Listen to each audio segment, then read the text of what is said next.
ओम नमः सिद्धेभ्याय जय श्री ओम नमः सिद्धेभ्याय जय श्री ओम नमः सिद्धेभ्याय।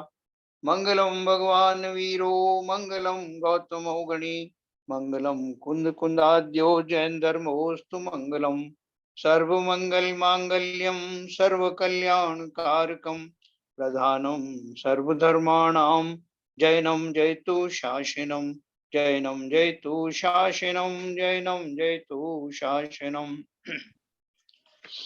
स्क्रीन शेयर करिए।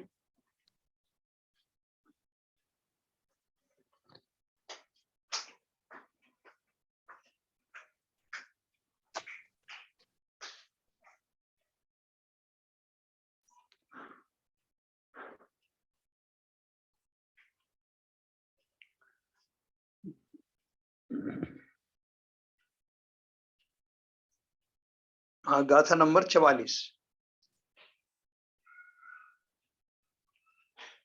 44 पे लाइए जैन साहब। मेरा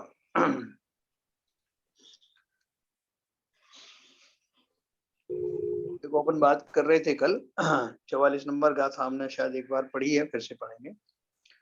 अपरादुर्भाव है खलु रागादीनाम भवत्यहिंसेति तेषामेवोत्पत्ति हिंसेति जिनागमस्य संक्षेप है। निश्चय से रागादि भावों का अपरादुर्भाव प्रकट न होना यही अहिंसा है ना। और उन रागादि भावों का उत्पन्न होना ही हिंसा है, ऐसा जैन सिद्धांत का संक्षेप या सार है। देखो, ऊपर उन्होंने एक शब्द दिया है कि रागादि भावों का, संस्कृत में तो ठीक दिया अपरादुर्भाव भाव है, हिंदी में दिया है प्रकट ना होना, लेकिन प्रकट ना होने की बात नहीं है, उत्पन्न ही नहीं होना। उत्पन्न नहीं होना यही अहिंसा है। जैसे कि अपन शुरू से पढ़ते आए हैं कि भावों में स्वभाव से जरा भी डेविएशन होते ही उसको हिंसा की कैटेगरी माना गया है। तो रागादि जो विभाव परिणाम हैं उनके होते ही हिंसा शुरू हो जाती है और उनके नहीं होने से ही अहिंसा होती है, ऐसा जैन सिद्धांत का सार है। फिर टीका दिया है, खलु रागादीनाम अपरादुर्भाव इति अहिंसा भवति। निश्चय से रागादि भावों की उत्पत्ति न होना ही अहिंसा है। अभी देखो, उत्पत्ति नहीं होना क्या हमारे हाथ में है कि हम चाहे तो उत्पन्न हो रहा है तो हमको हमारे संज्ञान में आ जाए, हम उसे रोक लें? वो प्रभु पॉसिबल नहीं है। उत्पत्ति ना होने का अर्थ यह है कि हमने अपने आप को ही उस दशा में ले आए हैं, अपने चिंतन के माध्यम से, स्वाध्याय के माध्यम से हमने अभ्यास करते करते अपने संस्कार ही ऐसे बना लिए हैं कि अब वो उन वस्तुओं को, व्यक्तियों को, घटनाओं को देख करके उस तरह के राग आदि उत्पन्न ही नहीं होते। तो हमें वो करना है, उत्पन्न नहीं होने देने का अर्थ ये है। भावार्थ है, अपने शुद्धोपयोग रूप प्राणों का घात रागादि भावों से होता है, इसलिए रागादि भावों का अभाव होना ही अहिंसा है। आदि शब्द से द्वेष, मोह, काम, क्रोध, मान, माया, लोभ, हास्य, शोक, जुगुप्सा, अप्रमादी समस्त विभाव भाव,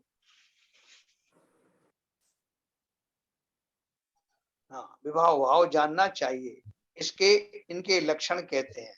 देखो, उनका जो अपन ने अभी पढ़े ना 24 कषाय परिग्रह, 24 भेद जो अपन करते हैं, तो 24 कषाय जो है वो कौन कौन सी 24 आती है उसमें? 4 चौको 16 तो वो होगी जो मुख्य कषाय है। उसके अलावा जो 25 परिग्रह 9 जो रहे, तो 16 और 9 25, इस तरह से 25 कषाय बताई गई हैं। तो 25 कषायों में ये जो दूसरी 9 कषाय हैं उनका भी महत्व है, तो इसलिए अभी उन्होंने इस जगह पर उसके बारे में भी थोड़ा आपको बताया है शॉर्ट में। हमने इसको डिटेल में भी अपन ने पढ़ा है। अपने को कोई, इसके लक्षण कहते हैं, अपने को कोई पदार्थ इष्ट जानकर प्रीति रूप परिणाम का होना राग है। अपने को अनिष्ट जानकर अप्रीति रूप परिणाम का होना द्वेष है। पर द्रव्य में ममत्व का परिणाम होना मोह है। मेरे को बहुत बारीकी से अच्छी डेफिनेशन दी है। मैथुन रूप परिणाम काम है, इसने अनुचित किया ऐसा जानकर पर को दुखदायक परिणाम क्रोध है। देखो क्रोध के बहुत सारे भेद हैं। जरूरी नहीं हम किसी के ऊपर चिल्ला रहे हैं तो वही क्रोध है। अंदर में हम किसी चीज का बुरा मानते हैं, ईर्ष्या भाव करते हैं, द्वेष आदि करते हैं, ये सब क्रोध के ही रूप हैं। हमें जैसे क्षोभ होता है, किसी की बात पे खीज होती है, ये सब क्रोध के ही रूपांतर है। इसलिए उन्होंने दिया कि किसी ने आपके साथ अनुचित किया, दूसरे से अपने को बुरा अनुचित किया ऐसा जानकर पर को दुखदायक परिणाम क्रोध है। आप भले ही कुछ नहीं कह रहे हो लेकिन आपको बुरा लगा कोई चीज का, तो वो सब क्रोध में आता है। दूसरे से अपने को बड़ा मानना मान है। मन वचन काय में एकता का भाव माया है। पर द्रव्य के साथ संबंध करने की इच्छा रूप परिणाम लोभ है। देखो ये लोभ की भी बहुत व्यापक दशा है। पर द्रव्य के साथ संबंध करने की इच्छा रूप परिणाम लोभ है। अभी देखो माता अपने पिता पुत्र के साथ में बहुत प्रेम करती है। जो प्रीति आदि के जो परिणाम हैं या पति पत्नी के हैं और भी जितने भी संबंध हैं, उन सब में एक दूसरे के प्रति प्रीति का जो भाव है वो परिणाम दूसरे से संबंध बनाने की इच्छा रूप परिणाम है, तो वो लोभ ही है। अपन कहते हैं ना कि माता और बच्चे के बीच तो जो है बिना किसी स्वार्थ का जो है वो संबंध होता है, लेकिन संसार का कोई भी संबंध ऐसा नहीं है जो किसी ना किसी रूप में स्वार्थ से ना जुड़ा हो। तो ये लोभ कषाय से जुड़ा हुआ है। इच्छा रूप परिणाम लोभ है। भली बुरी चेष्टा देखकर विकसित रूप परिणाम हास्य है। अपने को दुखदायक जानकर डर रूप परिणाम भय है। देखो अपन हास्य को अच्छा मानते हैं ना, जब हंसते रहना चाहिए, अच्छी चीज है।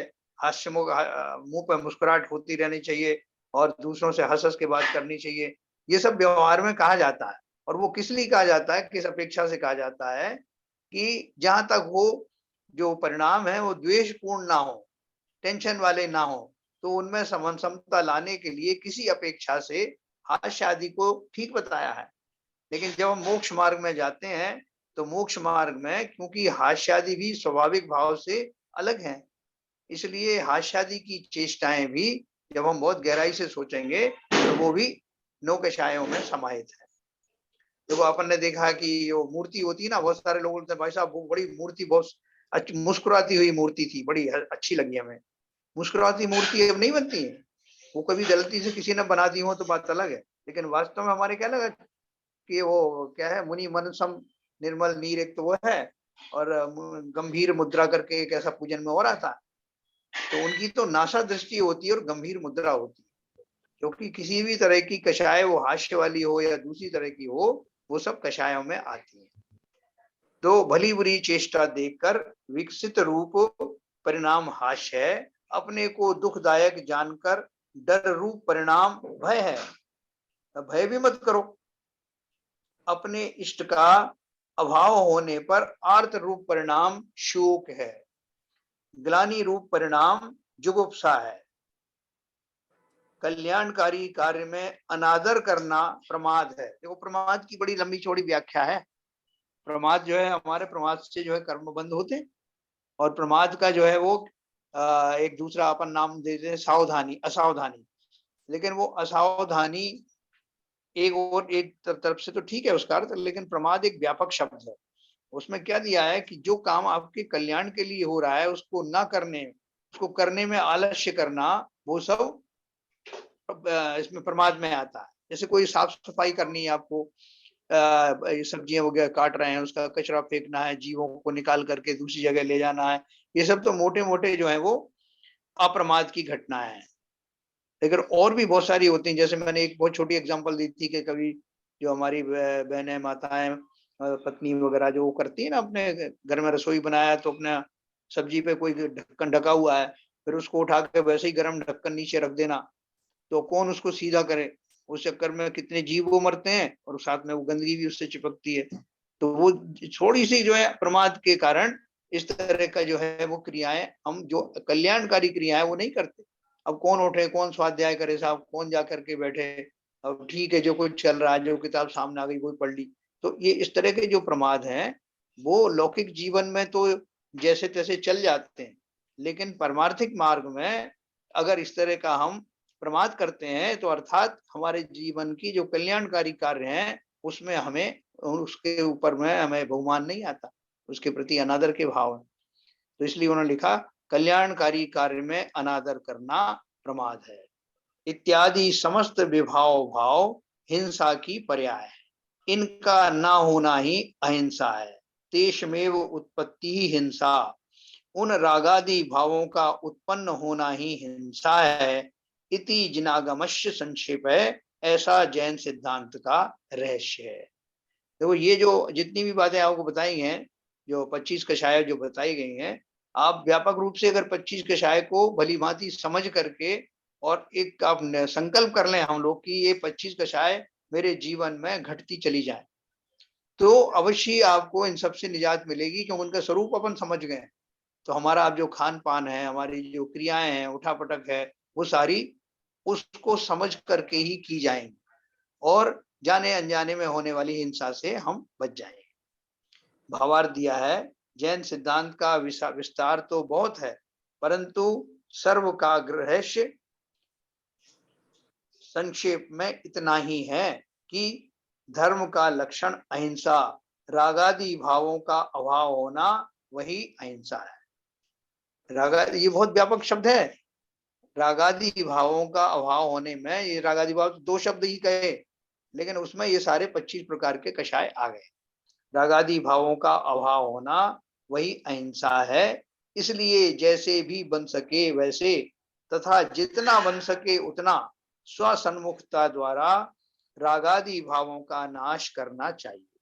वही अन्य ग्रंथों में कहा है, राग दीणा मणुपा अहिंसा गत्तति देशिदम समय ते सिंचे दुपनी हिंसेति जिणे ही नित्थि। तो ये जो मैंने आपको बताया बात कि जब जीवों को ये 25 प्रकार की जो कषायों का ज्ञान होता है, तो शादी ब्याह में जब भी हम गए, कोई और फंक्शंस में गए, तो ऐसा जीव जो है बड़ा सावधान हो जाता है। उनमें किस निमित्त से मेरे बंध होते हैं, वो बहुत सावधान रहता है। लोगों से चर्चा करने में जैसे पहले उन्मुक्त भाव से कुछ भी चर्चा कर लेते थे, किसी भी हंसी मजाक कर लेते थे, किसी तरह की आलोचनाएं कर लेते थे, किसी तरह के लोक कषाय आदि से युक्त बातें कर लेते थे। लेकिन अब ऐसा व्यक्ति अगर, क्योंकि अभी गृहस्थी में है, कभी किसी इस तरह के समारोह में भी जाता है तो बहुत सावधान रहता है। इसका अर्थ ये नहीं कि बहुत गंभीर हो लगे कि लोग आपसे बोर हो जाए कि नहीं ये आदमी तो बेकार ही है, वो अर्थ नहीं है। लेकिन वो फिर भी बहुत अंदर से समझ जाता है कि मेरे भावों में कोई ऐसा फुटापन ना आए जिससे मेरे तीव्र कर्म का बंद हो जाए। आप ऊपर से सबसे अच्छे शिष्टाचार रूप से बात करिए, सब कुछ करिए, लेकिन ये थोड़ी सावधानी रखते हुए, क्योंकि कर्मों का बंद 24 घंटे होता है, 24 घंटे सब प्रकार के कर्मों का बंद हो रहा है। तो हम इस बात का जानकार बने कि मेरा मीटर कितनी तेजी से चल रहा है। उसमें मैं तो स्पीड तो कम कर ही सकता हूँ, न केवल स्पीड कम कर सकता हूँ, बाकी कुछ और चीजें जो बंधने में जो कारण होती है उनको मैं रोक सकता हूँ अपने व्यवहार से। तो ये बहुत सावधानी रखना जीवन में। अभी हम जो है भले ही अभी अच्छे से श्रावक भी नहीं बने हैं, लेकिन श्रावक बनने के लिए ये सब जरूरी है ना। ये श्रावक बनने का एक जो है एक क्रियाएं हैं जिनके कारण, जिनको करते करते अभ्यास के द्वारा एक दिन मैं उत्कृष्ट श्रावक बनता हूँ और उत्कृष्ट श्रावक के बाद में मुनि धर्म भी धारण करता हूँ। तो इस तरह से इन्होंने ये यहाँ दिया। अब देखो किसी ने एक प्रश्न पूछा, हिंसा का लक्षण पर जीव के प्राणों को पीड़ा पहुंचाना क्यों नहीं कहा। अपन सब तो इतने जानते हैं कि या तो किसी को मारा जाए या उसके प्राणों को किसी तरह से कष्ट पहुंचाया जाए, वही हिंसा है। आपने तो ये 25 कषाय लाके खड़ी कर दी, तो बोल रहे हैं कि आपने वो लक्षण तो बताया नहीं और आप दुनिया भर के लक्षण बता रहे हो। तो उन्होंने क्या उत्तर दिया, इस लक्षण में अति व्याप्ति और अव्याप्ति दोनों दोष लगते हैं। वहां प्रथम ही अति व्याप्ति दोष बताते हैं। किस में लगाया, अगर हम इतना ही कहें, अगर मात्र इतना ही कहें कि ये जो है हिंसा जो है दूसरे जीवों के प्राणों की हिंसा ही वास्तव में हिंसा है, तो बोले इतना कहने भर से वो अति व्याप्ति और अव्याप्ति नामक दोष लगते हैं। कैसे लगते हैं ये उन्होंने बताया। वहां प्रथम ही अतिव्याप्ति दोष बताते हैं।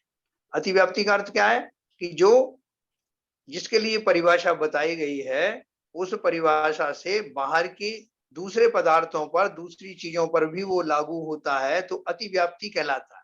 हमने परिभाषा बनाई थी कुछ बातों के लिए, लेकिन वो और पर भी लागू होती है तो अतिव्याप्ति कहलाता है। और अव्याप्ति किसे कहते हैं कि हमने जितने की परिभाषा बताई उसमें वो सारी चीजें सम्मिलित नहीं हो पा रही जो उस परिभाषा के अंतर्गत आना चाहिए, तो वो अव्याप्ति दोष होता है। तो इसमें बताया कि अगर हम इतना ही बोलें कि दूसरे जीवों के प्राणों की हिंसा करना या प्राणों का घात पहुंचाना वही हिंसा है, इतना भर कहें तो उसमें दो दोष लगते हैं। यहाँ प्रथम ही अतिव्याप्ति दोष बताते हैं। युक्ताचरणस्य सतो रागाद्यावेशमन्तरेणापि नहीं भवति जातु हिंसा प्राणव्यपरोपणादेव। अन्वयार्थ है, और योग्य आचरण वाले संत पुरुष के रागादि भावों के बिना केवल प्राण पीड़न से हिंसा कभी भी नहीं होती है। योग्य आचरण वाले पुरुष के रागादि भावों के बिना केवल प्राण पीड़न से हिंसा कभी भी नहीं होती। देखो क्या बहुत बढ़िया बात है, ये समझना थोड़ा। पहले मैं आपको पूरी टीका वगैरह बताऊंगा, फिर उसको विस्तार करूंगा। अपि युक्ताचरणस्य सतः रागाद्यावेशमन्तरेण प्राणव्यपरोपाण एव जातु हिंसा नहीं भवति। निश्चय से जिनका आचरण योग्य प्रयत्न पूर्वक है, ऐसे संत पुरुषों को रागादि भावों के प्रवेश बिना केवल पर जीव के प्राण पीड़ित करने मात्र से ही कदाचित हिंसा नहीं होती। ये क्या बोल रहे हैं, इसकी एग्जाम्पल आगे आएगी कि ऐसे संत पुरुष हैं कि जो वैसे किसी को भी नुकसान पहुंचाते नहीं है, लेकिन अगर उनके माध्यम से, शरीर के माध्यम से कुछ हिंसा हो भी जाए तो चूंकि उनके अंदर में रागादि भाव नहीं है, इसलिए वो अहिंसक ही हैं। देखो इसको आगे विस्तार से अपन बताएंगे अगली गाथा में।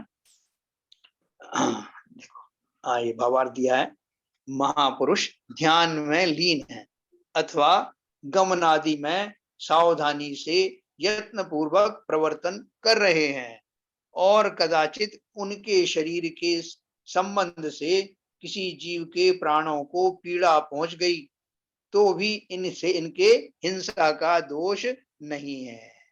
जैसे महाराज जाते हैं ना हार लेने की हिरिया समिति पूर्वक, तो वो अगर वो उस काल में सावधानी पूर्वक पैर उठा रहे हैं, धर रहे हैं, 4 हाथ से आगे तक की देख रहे हैं, पूरी सावधानी के साथ चल रहे हैं, लेकिन वो कोई अचानक से कोई जीव आकर उनके पैर के नीचे दब जाए,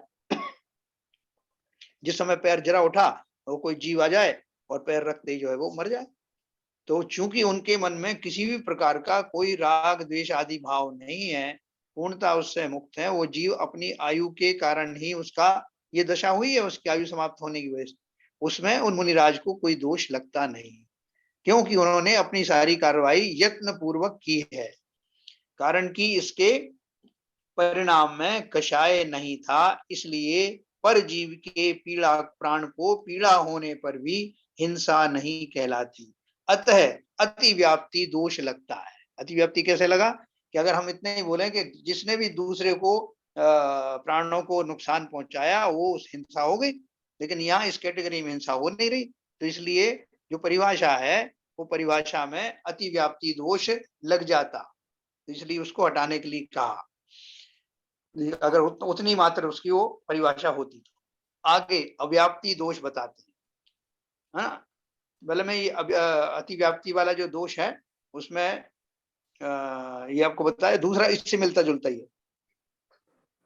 अव्याप्ति दोष लगा बताते हैं, व्युत्थानावस्थायाम रागादीनाम वश प्रवृत्तायाम म्रियताम जीवो मां वा धावत्यग्रे ध्रुवम हिंसा। रागादि भावों के वश में प्रवर्तती हुई अयत्नाचार रूप प्रमाद अवस्था में जीव मरो अथवा मत मरो, हिंसा तो निश्चय से आगे ही दौड़ती है ना। ये दूसरी वाली उन्होंने कैटेगरी क्या बताई है कि पहले वाली कैटेगरी में रागादि भाव नहीं थे, लेकिन अगर और पूरा प्रयत्न था, यत्न पूर्वक जो है उनका चलना वगैरह था, इसलिए वहां कोई भी हिंसा उनके खाते में नहीं आएगी। और यहाँ क्या बोल रहे हैं कि अगर रागादि भाव हैं तो, और इस तरह के हैं कि कोई मरे या जिए हमें कोई मतलब नहीं, मैं अपनी क्रियाएं करता रहूंगा जैसे ही करना है, कोई यत्नाचार नहीं है, तो निश्चय ही अगर कोई जीव की हिंसा नहीं भी होती तब भी हिंसा का दोष लगता है ना। ये दोनों कैटेगरी बहुत सावधानी से समझना। थोड़ा सा ऊपर करिए।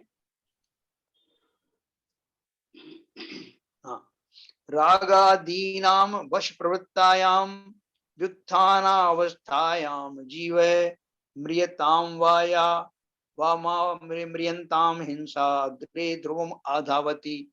ने क्या बोला? रागादि प्रमाद भावों के वशीभूत होकर उठने बैठने आदि रूप क्रिया में जीव मरे अथवा ना मरे, किंतु हिंसा तो निश्चय से आगे दौड़ती है। अब मुनिराज होते हैं, वो अपनी पीछी का उपयोग करते हैं ना, तो जहां बैठे आपने उनको कोई पुस्तक दी या कुछ भी चीज तो ली, तो वो पहले पीछी से उसका वो करते हैं। तो क्यों करते हैं? आप कहोगे महाराज ये तो सब साफ सफाई हो गई है, आप क्यों कर रहे हो? ये सब हमने साफ करके लाया है। लेकिन वो उन सूक्ष्म जीवों की हिंसा का, अहिंसा का भाव रखते हुए बहुत ही यत्न पूर्वक अपनी क्रियाएं करते हैं। तो अगर वो ना करें तो उनको इस बात, भले ही जीव ना मरे, इस बात का दोष लगेगा कि उन्होंने अपनी क्रियाएं अयत्नाचार पूर्वक की। भावार्थ भी दिया है, जो प्रमादी जीव कषाय के वश होकर गमनादि क्रिया में यत्र रूप प्रवर्तन नहीं करते अथवा उठते बैठते क्रोधादि भाव रूप परिणमन करते हैं, तो वहां जीव कदाचित मरे या ना मरे, परंतु इसे तो कषाय भाव से अवश्य हिंसा का दोष लगता है। अर्थात पर जीवों के प्राण की पीड़ा न होते हुए भी प्रमाद के सद्भाव से हिंसा कही जाती है, इसलिए उस लक्षण में अव्याप्ति दोष लगता है। ये क्या बोल रहे हैं? हमने लक्षण ऐसा बताया जो सब इन सब चीजों पर लागू होता है कि हिंसा कहाँ होती है। जहां रागादि भाव होते हैं वहां वहां हिंसा होती है, जहां रागादि भाव नहीं होते वहां हिंसा नहीं होती। रागादि में ये सब लगा लेना 25 प्रकार के जो बताया। तो देखो अभी जैसे अभी अपन सवेरे उठते ही जो है अपन रसोई में गए, किचन में कुछ भी अपन को खाना वाना बनाना है, गैस जलाना है, गैस के ऊपर में रात्रि में कितने जीव आकर के बैठ जाते हैं, सर्वत्र होते हैं। और अपन का रात्रि भोजन का त्याग इसीलिए, और आप सवेरे आए और आपने बिना उसको ध्यान दिए हुए, बिना कोई यत्न किए हुए सीधी आग लगा दी। कितने जीव मर गए। न केवल वो गैस से मरे, जो उस बर्नर से मरे, उसके आसपास के जितने जीव थे वो उस गर्मी से मरे। फिर आपने जो और जो है आसपास बर्तन वगैरह रखे, जो भी कुछ कार्रवाई की, कितने जीव मर गए आपके प्रमाद के कारण। लेकिन अगर जो है जीव या महिला बहुत ज्यादा वो इस बात में सचेत है, तो वो ध्यान रखेगी कोई सूक्ष्म कपड़े के द्वारा, या बिल्कुल जिससे उनका घात ना हो। जैसे आजकल बहुत महीन टिश्यू पेपर वगैरह आ गए हैं, उनसे थोड़ी साफ सफाई करके। फूंक मारने में भी थोड़ा सा वो रहता है, दूसरे जो मुंह में कीड़े कीटाणु होते हैं ना, कि थूक वगैरह में, लेकिन फिर भी जो भी कर सकते हो आप यत्न पूर्वक करें, सावधानी पूर्वक करें। क्यों? क्योंकि उन जीवों की हिंसा का दोष हमारे ही खाते में जाने वाला। कोई भले ही ये कहे कि साहब उन जीवों की इतनी आयु थी इसलिए वो तो मर गए, लेकिन उनका जो दोष है वो हम सबको आएगा। इसलिए जहां भी जिस भी परिस्थितियों में काम करें, अपना बहुत ध्यान पूर्वक, ये तो मैंने उठाधरी की बात कही जो उन्होंने ऊपर दिया, उसके अलावा मेरे वचनों को ऐसे बोलूं, मेरे मुख से ऐसे वचन निकले कि दूसरा जीव आहत ना हो, है ना। तोल तोल के बोल, है ना, तोल मोल के बोल बोलते थे ना पहले। ऐसे बहुत विचार करके कि मेरी कौन सी बात से कौन सा शब्द मैं उपयोग करूं जिससे ये जीव आहत ना हो। ये सारी चीजें इसी में आती हैं। और प्रमादवश मैंने जो भी मुंह में आया कह दिया। अपन जब अपने बॉस से बात करते हैं, किसी और से बात करते हैं, बड़े जन से बात करते हैं, बहुत सावधानी पूर्वक बात करते हैं, बुरा ना लग जाए। लेकिन बाकी और जो जीव हैं जो हमसे किसी तरह से कम है, हम उनको किसी भी अनर्गल तरीके से बोलते रहते, ये सब में दोष लगता है। ये बहुत बारीक चीजें हैं, लेकिन जीवन में हमको इसलिए अपनाना है कि हमें उत्कृष्ट श्रावक बनना है, और तत्पश्चात हमें मुनि धर्म का पालन करना है। तो देखो अभी बाबूजी ने एक क्वेश्चन पूछा था कल परसों पूछा था कि वो एक मुनिराज ने प्रवचन किया था, उस प्रवचन में उन्होंने एक एग्जाम्पल दिया था। एग्जाम्पल क्या दिया था कि कर्मों के बारे में बता रहे थे कि वो जिस तरह से फला फला नाम की एक जड़ी बूटी है, उसको डालने से मछलियां ऊपर आ जाती हैं, उसी प्रकार से अपने जो है समता रूपी परिणामों के द्वारा हमारे जो कुत्सित परिणाम है वो ऊपर ऊपर आकर के निकल जाते हैं। ऐसा कुछ उन्होंने बताया था, एग्जैक्टली मुझे नहीं याद है। मतलब उन्होंने एक एग्जाम्पल इस बहाने से दी थी कि हमें अगर अपने कर्मों को निकालना है तो हमें क्या अच्छी क्रियाएं करनी पड़ेंगी। तो वहां पर एक धीमर बैठा था जो मछली पकड़ता ना, तो वो धीमर भी उस प्रवचन में सुनने में बैठा था। उसको महाराज की बाकी बातें तो समझ में आई या नहीं आई, ये बात उसको बहुत अच्छे से समझ में आई, क्योंकि मछली पकड़ता था। महाराज ने वो जड़ी बूटी का नाम भी बताया कि जिससे मछलियां ऊपर आ जाती हैं। उसने उसको याद कर लिया और जाते ही वो जड़ी बूटी लाया और बहुत मछलियां पकड़ा उसने। पकड़ा मतलब मरी, इतनी तीव्र हिंसा हुई और वो सारी मछलियां उसने बेच बेच करके इतना धनाढ्य हो गया वो, कि उसने सोचा कि जिसने मुझे ये मंत्र दिया है, अब मैं उनके चरणों में जाकर के कुछ अपनी गुरु भक्ति दिखाऊं। तो उसने एक बड़े से सोने के थाल में बड़ी सी सोने की मछली बना करके और उनकी चरणों में भेंट करने गया। मुनिराज ने पूछा ये क्या है भाई? तो उसने बताया महाराज आप भूल गए शायद, आपने आज से 2 साल पहले मुझे ये जड़ी का नाम बताया था, जिसके फलस्वरूप मैंने बहुत व्यापार किया, बहुत मछलियां पकड़ी और मैं धनाढ्य हो गया। प्रवचन में बोल दिया था।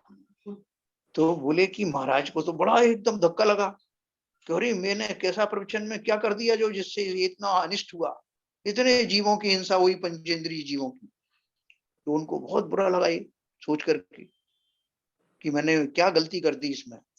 तो अब इसमें जो गलती हुई है वो आप लोग सब थोड़ा अभी बताएं मुझे कि उनको जो है दोष लगना चाहिए नहीं लगना चाहिए, कर्म बंद होगा कि नहीं होगा, और उसके लिए उससे बचने के लिए उन्हें क्या करना चाहिए था, बताइए। एक्चुअली उन्होंने जो बोला था कोई राग द्वेष भाव से तो बोला नहीं था, जी तो उनको दोष तो नहीं लगना चाहिए।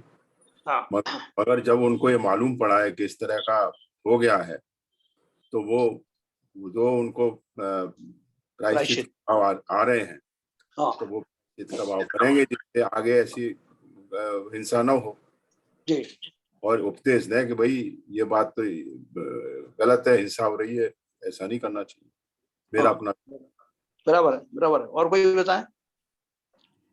हाँ सर, मैं भी बोलना चाहूंगा। हाँ बोलिए। सर यस, जैसे कि सीबीजन साहब ने भी कहा कि उनका इंटेंशन तो वो नहीं था, लेकिन उसलिए उनको दोष तो कम लगेगा, लेकिन फिर भी लगेगा, क्योंकि जब भी आप कोई उपदेश दे रहे हो तो सामने वाले श्रोता की पात्रता को ध्यान रखना बहुत जरूरी है। बहुत बढ़िया, और बहुत बढ़िया। आप किसी को भी कोई भी उपदेश दे के उसका कोई गलत अर्थ निकाल के अगर उसका मिसयूज हो जाता है तो उसका कहीं ना कहीं तो दोष आपको जरूर लगेगा। इसलिए जो आपका श्रोता है उसकी पात्रता को ध्यान में रखना चाहिए था। और इसमें मतलब थोड़ा सा अगर आपके अनजाने में कोई ऐसी इस तरह की होती है किसी भी और भी प्रकरण में, तो उसमें असावधानी का तो दोष, डेफिनेटली इंटेंशन नहीं थी बट असावधानी का दोष तो लगेगा। बहुत बढ़िया, बहुत बढ़िया प्रभु। और कोई बताएं? थोड़ा सा मैं बोलना चाहूंगी। जी जैसे विपुल जी ने कहा, बात तो सही है कि श्रोता की योग्यता का ध्यान रखना चाहिए, लेकिन जब बहुत सारे श्रोता होते हैं तो वक्ता उस सबकी पात्रता का कैसे ध्यान रख सकता है, कैसे उसे जान सकता है? तो उस पर दोष लगना मुझे लगता है कि नहीं है। उन्हें जैसे कहते हैं ना कि जब उपदेश दें तो सबसे पहले मुनि बनने का दो, बाद में श्रावक बनने का दो, तो वो तो अच्छे के लिए कह रहे थे, उनका कोई राग द्वेष भी नहीं था। लेकिन अगले ने उसे गलत ले लिया, तो इसके लिए मुझे लगता है उन पे दोष नहीं होना चाहिए कि सबकी पात्रता का वो ध्यान कैसे रख सकते हैं। और वो राग द्वेष से मुक्त हैं, तो उनकी इंटेंशन तो बहुत अच्छे के लिए ही है कि सबका हित हो। बराबर। और बोलिए चलन जी। आई थिंक मैं विपुल जी के जो कथन है उससे मैं थोड़ा सहमत हूँ, क्योंकि जो विपुल जी ने बोला वो भी एक पॉइंट है। और सेकंड दूसरा ये है कि आप निमित्त भी बने हो उसके, तो निमित्त को कितना दोष लगता है तो मालूम नहीं, लेकिन जो विपुल जी की बात से मैं सहमत हूँ। बराबर। बोलिए बाबू जी बताएं। बाबू जी का तो प्रश्न ही है भैया। बाबू जी तो जानना ही चाहते हैं कि इसमें मुनि महाराज को कितना दोष होगा कितना नहीं होगा। मेरा तो कंफ्यूजन है इस मामले में। हाँ ठीक है, आरपी जैन साहब। करीब करीब वही स्थिति है जैसे विपुल ने कहा ना जी, कि निमित्त बने इसका दोष तो होने लगेगा, और कितना भारी कितना हल्का लगेगा जी मैं नहीं जानता, कैलकुलेशन करके कोई मैथमेटिक्स वाला कोई विद्वान बता सकता है। हाँ बाकी थोड़ा वक्ता का मुझे भी लगता है कि थोड़ी ऑडियंस को ध्यान में रख के इस तरह की बातें असावधानी पूर्वक नहीं बोलनी चाहिए, कम से कम ओके, प्रमाद में आता है थोड़ा सा। बिल्कुल ठीक है। ललित जी आपका क्या कहना है? नहीं, एक्चुअली जो प्रफुल्ल जी कह रहे हैं सही है कि उन्होंने जो बोला तो एक्चुअली उसको थोड़ा सा सावधानी रखने का जरूरत था उनको कि उनके शब्दों को लोग तोड़ मरोड़ के या अलग तरह से भी मतलब निकाल सकते हैं। तो या तो उसी समय वो क्वालिफाई करते हैं स्टेटमेंट को कि भाई इसको इस चीज को हिंसा के लिए यूज नहीं करना है, ये एग्जाम्पल इस परिप्रेक्ष्य में दिया जा रहा है। कई बार जी, जैसे आप भी कुछ एग्जाम्पल देते हैं तो उसका एक किस सापेक्ष में दिया जा रहा है ये बता दे, हाँ जिससे कि वो अलग सापेक्ष से कोई मतलब नहीं निकाले उसका, क्योंकि हर बात का अलग अलग सापेक्ष से मतलब निकल आता है। तो वो थोड़ा सा सावधानी रखी जाती है। हालांकि उनका इंटेंशन, उनके मन में कोई राग द्वेष ऐसा कुछ था नहीं, लेकिन इस असावधानी का दोष लगेगा, लेकिन अब कितना होगा क्या होगा ये तो एक अलग बात है। बिल्कुल सही कहा आपने। हाँ, मीना जी है उधर? मीना जी, मीना मीना जी भाई मीना जी है? साहब। हाँ हाँ, बताइए। मेरे को खास समझ में नहीं आ रहा। महाराज जी ने तो ऐसा कोई उद्देश्य नहीं था, उनका तो कोई नहीं था, लेकिन अगर कोई आदमी उसका गलत मतलब निकाले तो उसका क्या करेंगे? जैसे आदिनाथ भगवान के समवसरण में उनकी दिव्य ध्वनि में आया था कि मारीची का जीव 24वां तीर्थंकर बनेगा। अब उसको सुन के मारीची के जीव ने गलत अर्थ निकाल के बाहर चले गए, तो उसमें तो उनकी दिव्य ध्वनि में तो कोई गलत बात तो नहीं थी। हाँ और पता नहीं, आप समझाएंगे फिर। ठीक है। देखो ये वो जो इन्होंने मीना जी ने उदाहरण दिया, एक ये भी एंगल है। वो क्या बोल रही हैं कि वो उससे कनेक्ट कर रही हैं कि जैसे तीर्थंकर आदिनाथ जी ने मारीच के जीव को संबोधन निरपेक्ष भाव से दिया था, उनकी दिव्य ध्वनि में आया था, क्योंकि उनके कोई राग द्वेष 100% नहीं थे, इसलिए उनको किसी तरह का दोष होने का सवाल ही नहीं होता। लेकिन जो मुनिराज की भूमिका है, जो 7वें गुणस्थानवर्ती हैं, उनमें, और जिस समय प्रवचन आदि दे रहे हैं उस समय 6वें गुणस्थान में भी आ जाते हैं, उस समय उनकी भूमिका में राग आदि पाए जाते हैं और ये प्रमाद वगैरह भी पाए जाते हैं।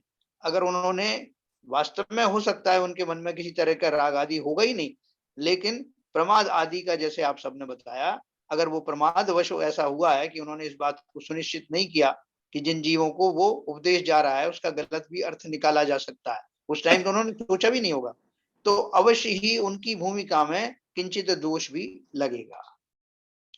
बहुत सारे दोष ऐसे लग जाते हैं और जिनको फिर मुनिराज अपने तपस्या के द्वारा वो सबको दोष रहित कर लेते हैं। बोलिए। अभी आपने अतिव्याप्ति और भाई साहब, अभी आपने अतिव्याप्ति और व्याप्ति के दो एक सेकंड बाबूजी बोल रहे हैं। एक सेकंड। अभी आपने ये बात तो बता दी, ठीक है, लेकिन अभी आपने जो जो दो गाथाएं बताई हैं, अतिव्याप्ति और अव्याप्ति, जी, दोनों गाथाओं के अगर संदर्भ में देखा जाए, हाँ, तो ये तो स्पष्ट में लिखा हुआ है राग और द्वेष, राग और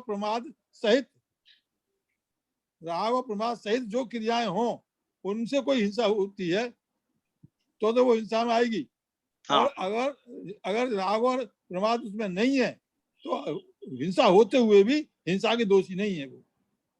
हाँ देखो, मूल रूप से तो कोई बाय एंड लार्ज तो उनको कोई राग द्वेष नहीं था, लेकिन जो प्रमाद वाली जो पार्ट है, प्रमाद जो पार्ट है, छठवें गुणस्थान में का नाम ही जो प्रमत्त गुणस्थान है, प्रमत्त है ना, तो प्रमत्त और 7वां गुणस्थान अप्रमत्त है जी।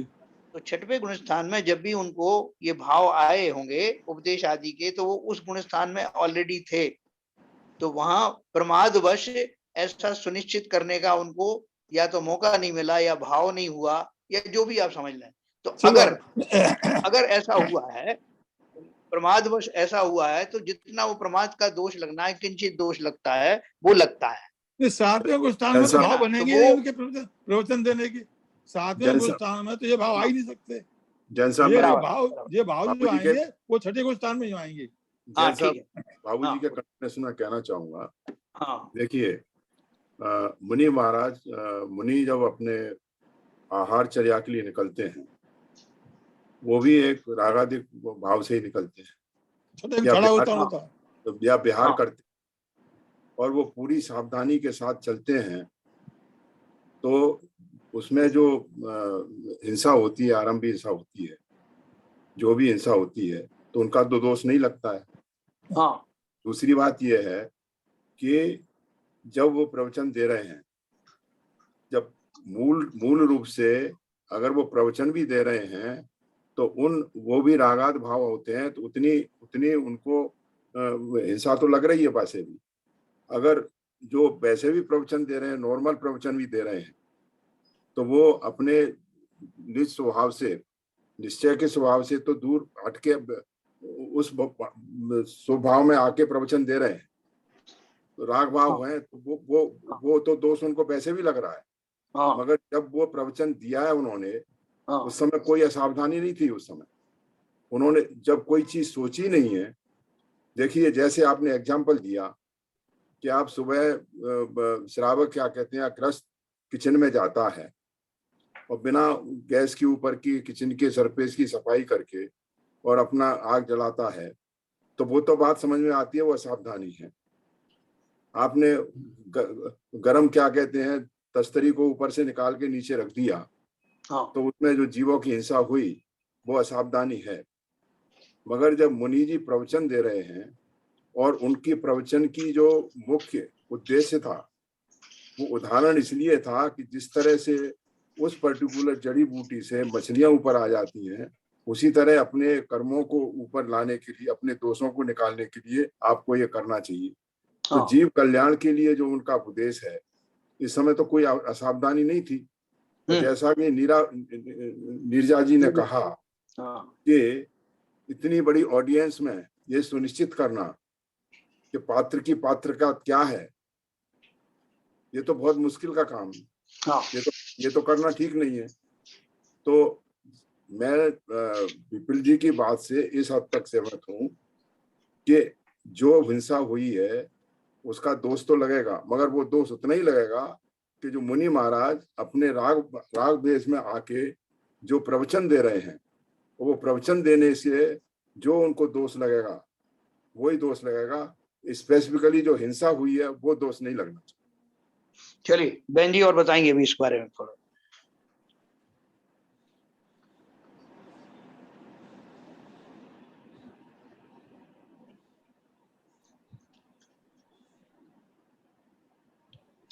बहन जी है उधर? हूँ मैं। अच्छा तो डिस्कशन हो गया, लेकिन सब सही है अपने हिसाब से, लेकिन कुछ तो दोष लगता ही है, क्योंकि जो तत्वार सूत्र है ना, उसमें तो व्याख्या ही ये की गई है कि प्रमद योगात प्राण व्यप्रोपनम हिंसा, यानी प्रमाद के योग से प्राणों का व्यप्रोपन करना हिंसा है। तो जहां तक प्रमाद है, तो वहां भी जैसे एरिया पथ में प्रमाद होता है, अगर नहीं अच्छे से देखभाल के नहीं चल रहे हैं, गमन नहीं कर रहे हैं, तो वहां दोष लग रहा है। उसी प्रकार से अगर तोल मोल के यानी हित मित प्रिय वचन अगर नहीं बोल रहे हैं, तो वहां दोष लगेगा। तो वहां प्रमाद के कारण, यानी उन्होंने ऐसा विचार उनको नहीं आया कि इसके कारण से कोई दोष हो सकता है, तो उसका ये प्रमाद हो गया। तो इस प्रमाद के कारण उनको प्रमाद का दोष लगेगा उसके कारण से, और उसका फिर वो बाद में जैसे उनको पता चलेगा तो वो फिर प्रायश्चित भी करेंगे फिर उसका। बिल्कुल सही, बिल्कुल सही, एकदम सही है। हिंसा के जो हिंसा हुई उसका दोष उनको नहीं है, लेकिन उनका जो प्रमाद हो गया, उस हिंसा में निमित्त हो गया उनका प्रमाद, उसका दोष उनको है। भाषा समिति के मध्य में, भाषा समिति में प्रमाद हो गया उनका। ठीक है, सही ठीक है, बात, ठीक है, बिल्कुल ठीक है। सही। लोग वैसे उसका दोष नहीं है, ठीक है। हाँ, मूल रूप से उनका कोई ऐसा जो है बड़ा हिंसा, मोटा स्थूल दोष नहीं लगेगा उनको। हाँ, हिंसा का दोष नहीं है, प्रमाद का दोष है। वैसे भी छठे गुण स्थान में और सातवें गुण स्थान में बंध में बहुत ज्यादा अंतर है।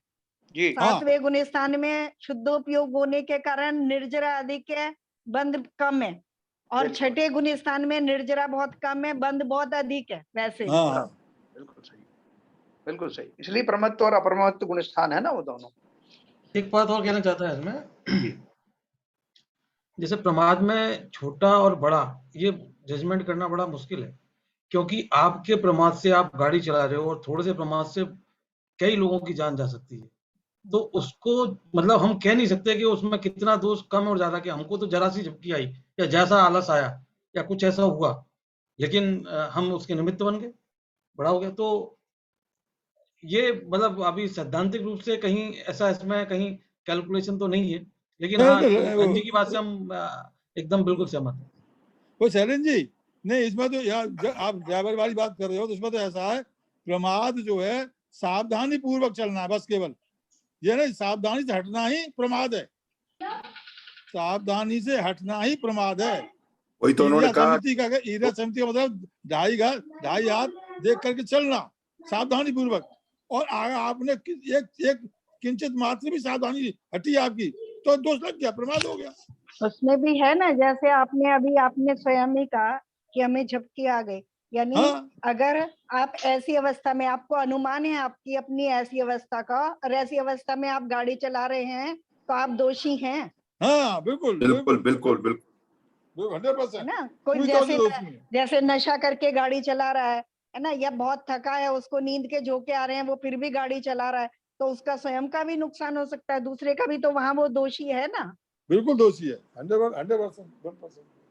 देखो इसमें जो बहन जी ने बताया वो उसकी गाथाएं भी और आगे आने वाली हैं, और अपन ने भी ये पहले डिस्कशन कर चुके हैं कि मेरे प्रमाद या मेरे रागादि भावों के कारण दूसरों की हिंसा हो या ना हो, जैसे उसको झपकी आ गई, जरूरी नहीं कि उसमें कोई जीव मराई हो सकता है कि वो आ गया घर तक सेफली, लेकिन वो जो उसके मर भी सकते थे बहुत सारे लोग, इस अपेक्षा से होने वाले प्रमाद में पूरा दोष लगता ही है। हिंसा का दोष लग जाता है।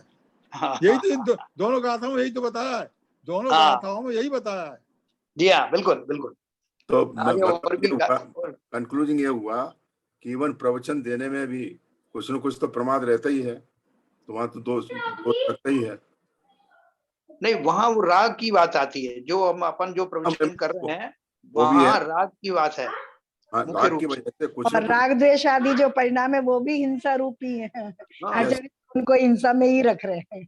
हाँ, वो बात सही है। तो मतलब मैं तो उसी को लिमिट कर रहा हूँ कि जो प्रवचन दे रहे हैं, प्रवचन देने का राग है उनका, उसका दोष का जो बंद हो रहा है उतना तो होता ही है, वैसे भी होता है। भाषा समिति का भी दोष है वहां तो, भाषा बिल्कुल। समिति का भी दोष आ जाएगा।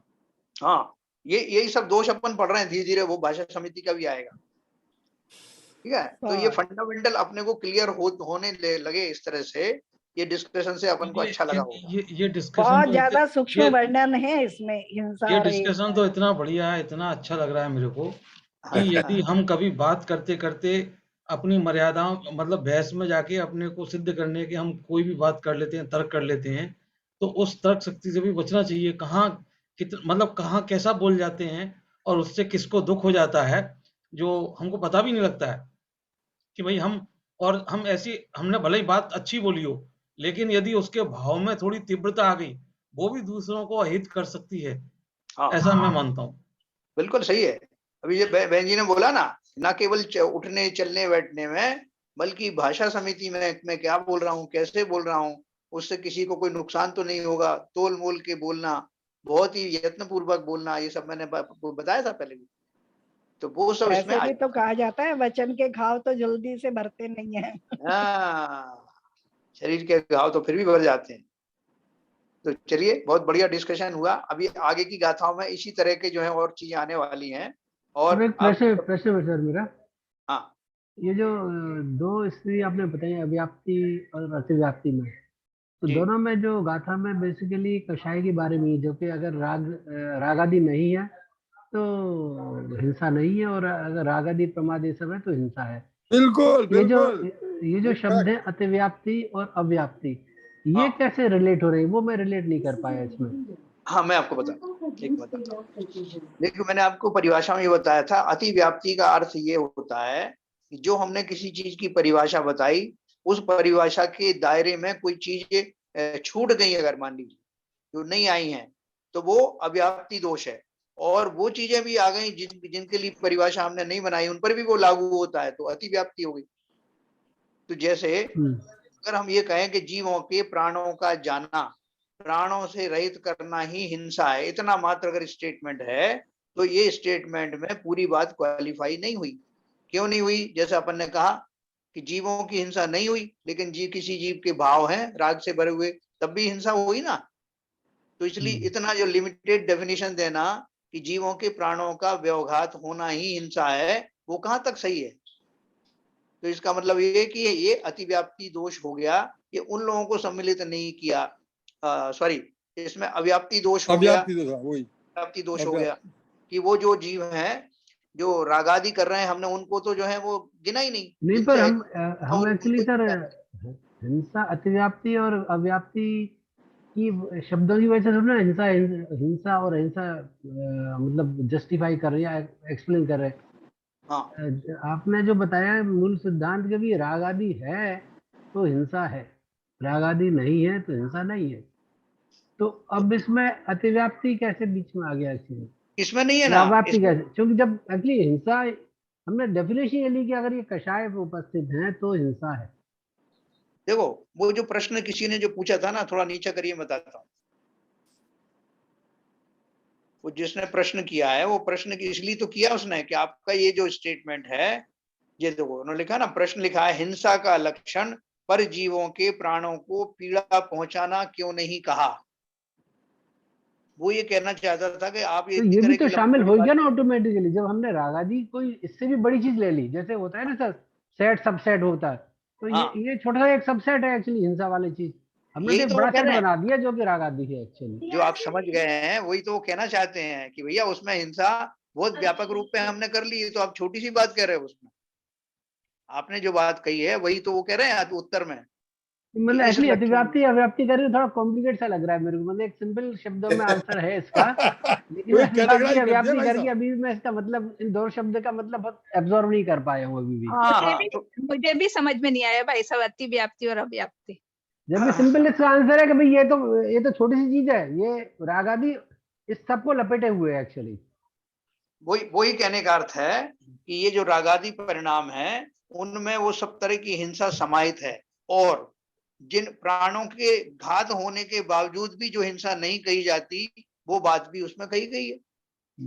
तो इसलिए अतिव्याप्ति और अव्याप्ति दोष जो है इस तरह से उसमें नहीं लगते। देखो उनकी परिभाषा क्या है, अतिव्याप्ति का अर्थ क्या है, परिभाषा में दिए गए जो टॉपिक है उसके अलावा भी किसी और पर अगर वो लागू हो रहा है तो अतिव्याप्ति नाम का दोष होता है। जैसे मैं कहूं कि जीव के जो चैतन्य आदि गुण हैं, जो चैतन्य है ना, हम जीव उसको कहते हैं जिसमें चैतन्य नाम का गुण पाया जाए। तो किसी और द्रव्य में आप लगाने की कोशिश करो तो आपको मालूम पड़ेगा किसी और में लगता ही नहीं। तो वो निश्चित रूप से वो जो कथन है उसमें दोनों तरह का दोष नहीं लग रहा।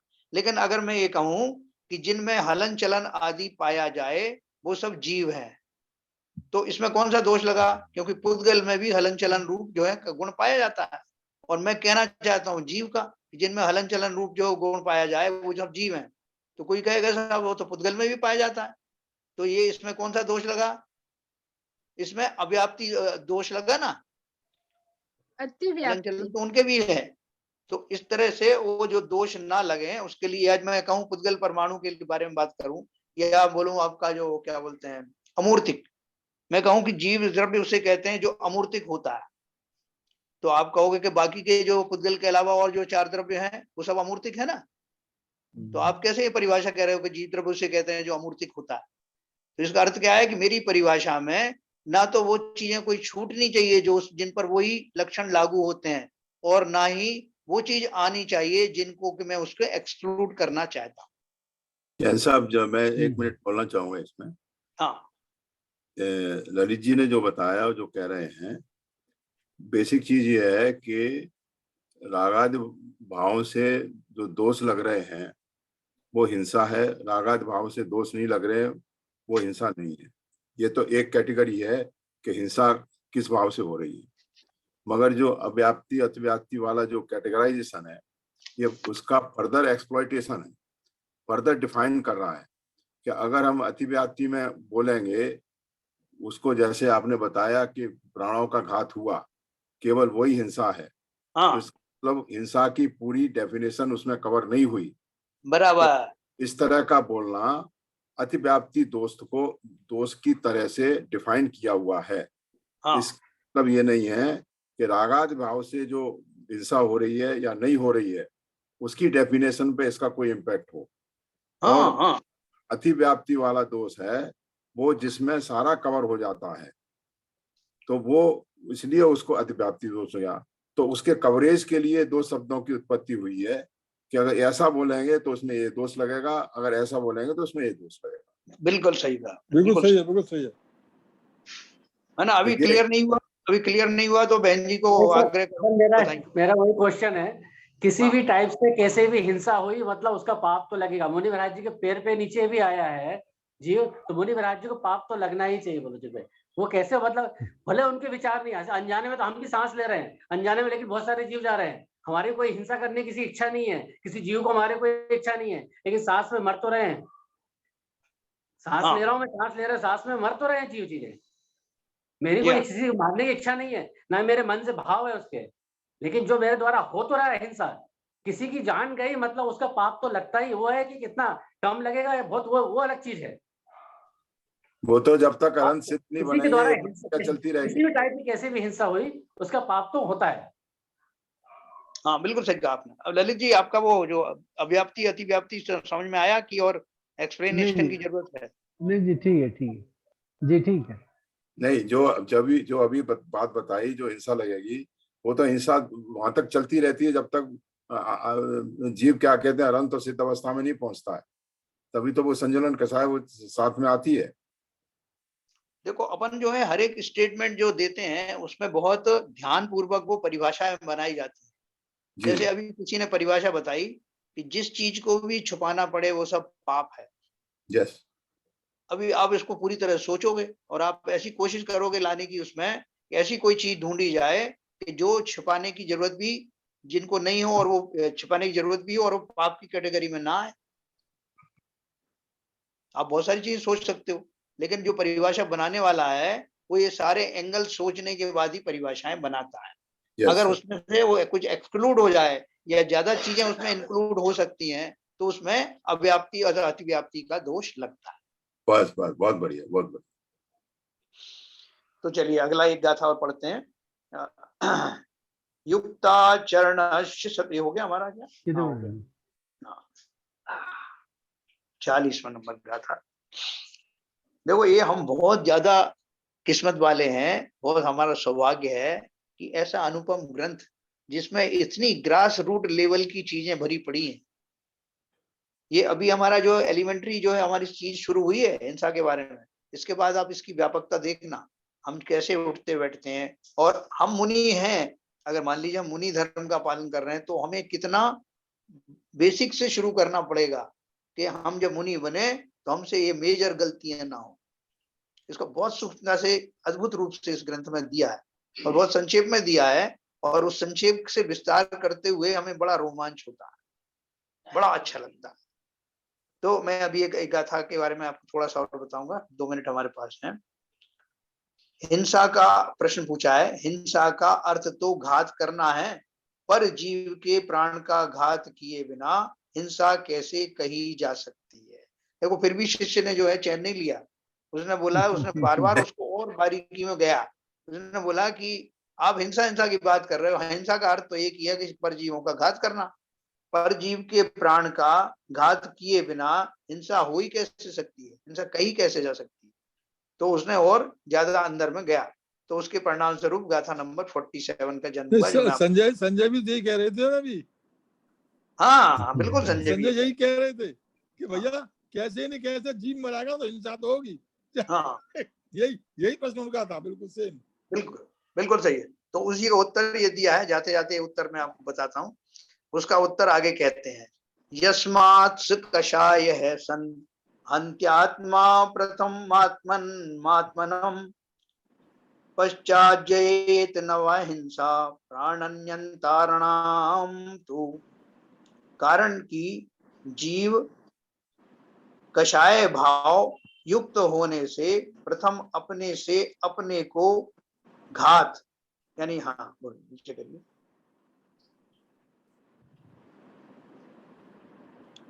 घात करता है और पश्चात पीछे से भले ही दूसरे जीवों की हिंसा हो अथवा ना हो। ये पहले की गाथा में भी आया था, इसमें देखो नीचे भावार्थ में लिखा है, हिंसा तो घात को ही कहते हैं, परंतु घात दो प्रकार का है, एक आत्मघात, दूसरा परघात। जब इस आत्मा ने कषाय भावों से परिणमन करके अपना बुरा किया, तब आत्मघात तो पहले ही हो गया। जैसे मैंने आपको बताया था ना कि अग्नि जलने पर दूसरी जगह को तो बाद में जलाएगी, सबसे पहले तो उस जगह को जलाएगी जहां वो रखी गई है, जहां उत्पन्न हुई है। तो उसी तरह वो कह रहे हैं, जब इस आत्मा के कषाय भावों से परिणमन करके अपना बुरा कर लिया, तब आत्मघात तो पहले ही हो गया। तत्पश्चात अन्य जीव का आयुष्य पूरा हो गया हो अथवा पाप का उदय हो तो उसका भी घात हो जाए, तो उसका घात तो नहीं कर सकता, कारण कि उसका घात तो उसके कर्माधीन है, इसके तो अपने भावों का दोष है। इस प्रकार प्रमाद सहित योग में आत्मघात की अपेक्षा तो हिंसा हो ही गई। बहुत बढ़िया, और क्लियर हो गया, और क्लियर हो गया। तो ये बात है। देखो, अगर हम, जो आपने शरण जी ने बात कही ना कि एक आदमी को झपकी आ गई और उसकी झपकी लगने के बाद में तब भी वो निर्बाध रूप से गाड़ी चलाता हुआ अंदाज से चला गया और रास्ते में एक भी आदमी का घात नहीं हुआ, वो घर पहुंच गया, हिंसा का दुख लगी गया। हाँ, दूसरे आदमी को उससे भी कम हल्की झपकी आई, लेकिन उतने में ही सामने से 2-3 लोग निकल के जा रहे थे और तीनों मर गए। तो झपकी भले ही इसकी छोटी थी लेकिन घात हो गया इतना ज्यादा। तो अब ये अपन कह रहे हैं कि साहब वो बड़ी झपकी कौन सी थी और छोटी झपकी कौन सी थी, इसका कैटेगराइजेशन इस आधार पर नहीं होता कि कितने जीव मरे। इसका खाली कैटेगराइजेशन होता है कि हमें प्रमाद के भाव आए कि कोई मरे या जिए, मैं तो ऊंग लूं। वो जो ऊंगनापन है वही प्रमाद कहलाता है। उसमें कितने जीव मर सकते हैं ये पॉसिबिलिटी है, अनंत जीव भी मर सकते हैं। वो तो उनके आयु कर्म के ऊपर है ना। हाँ, तो उनका आयु कर्म आया, वो उसमें निमित्त बना, बराबर। तो दूसरे कितने जीव मरे या ना मरे, इस आधार पर उसके कर्मबंध का डिसीजन नहीं होगा, उसके कर्मबंध का डिसीजन इसमें क्वालिफाई कर दिया ना इस भावार्थ में। जी हाँ जी। तुम निमित्त मत बनो, उनके मरने में तुम निमित्त मत बनो। हाँ, मतलब आप जानबूझ करके निमित्त नहीं बनो, अनजाने में तो बन जाते हैं, वैसे भी बहुत सारे बनते ही हैं, है ना। जैसे अभी ये इन्होंने वो एग्जांपल दिया कि मैं सांस लेता हूँ, संजय बोल रहे थे अभी कि सांस लेते में कितने जीवों का घात होता है। आप जल पीते हैं, जल का आप सेवन करते हैं, तो जल में तो फिर भी आप थोड़ी सावधानी रख सकते हैं कि छान करके पीऊं, कम से कम पीऊं, प्राशुद्ध करके पीऊं। लेकिन सांस लेते समय कितनी सांस लेनी, कितनी नहीं लेनी, ये आपके हाथ में नहीं। अब जो गाड़ी जाती है हाईवे पे और बारिश का टाइम है तो मच्छर गिरते हैं, मच्छर को खाने के लिए मेंढक आते हैं और मेंढक पट पट पट पट मरते हैं।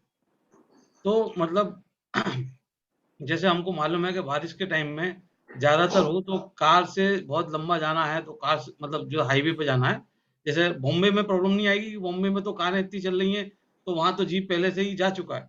लेकिन जैसे हाईवे वगैरह होते हैं तो उस पर जो जितनी हिंसा होती है, बहुत ज्यादा हिंसा होती है। सही कहा। तो क्या इसलिए वाहन है ना, जहां तक संभव हो अपन को बड़े वाहन की बजाय छोटे वाहन का उपयोग करो। छोटा वाहन उससे भी छोटा कि साइकिल से चलो, साइकिल भी नहीं अगर अवॉइड कर सकते हो तो पैदल चलो, और पैदल चलने की भी जरूरत ना हो तो एक जगह रहो।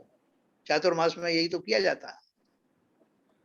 तो इसलिए ये सब बातें जो आपने अभी बात कही, ये सब उसी दिशा में हमें ले जा रही हैं कि हम जहां तक हो अपनी क्रियाओं को इतना संकुचित करें, अपने जो दौड़ भाग को इतनी संकुचित कर रहे हैं, निरर्थक जाने आने के भाव ही ना रखें। क्यों हिंसा हो? तभी तो दिग्व्रत देशव्रत जो भी आने वाले हैं उनका परिमाण इसलिए लिया जाता है। ठीक है सर, बहुत बढ़िया डिस्कशन हुआ।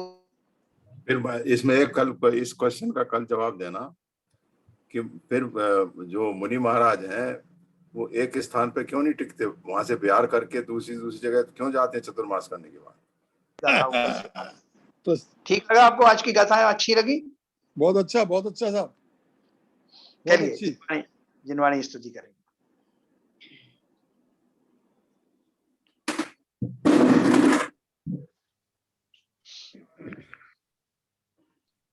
मिथ्यातम नाश विको ज्ञान के प्रकाश विको अपर भास विको भानु सी बखानी है। चहु द्रव्य जान विको बंध विधि भान विको स्वपर पिछान विको परम प्रमाणी है। अनुभवताय विको जीव के जताए विको काहू न सताए विको भव्य और आनी है। जहाँ तहाँ तार विको पार के उतार विको सुख विस्तार विको यही जिनवाणी है। हे जिनवाणी भारती तो है जपू दिन रैन, जो तेरी शरण गए सो पावे सुख चैन। जिनवाणी के ज्ञान से सूझे लोकालोक, सो वाणी मस्तक धरो सदा देते हैं धूप, सदा देते हैं धूप। जिनवाणी माता की जय।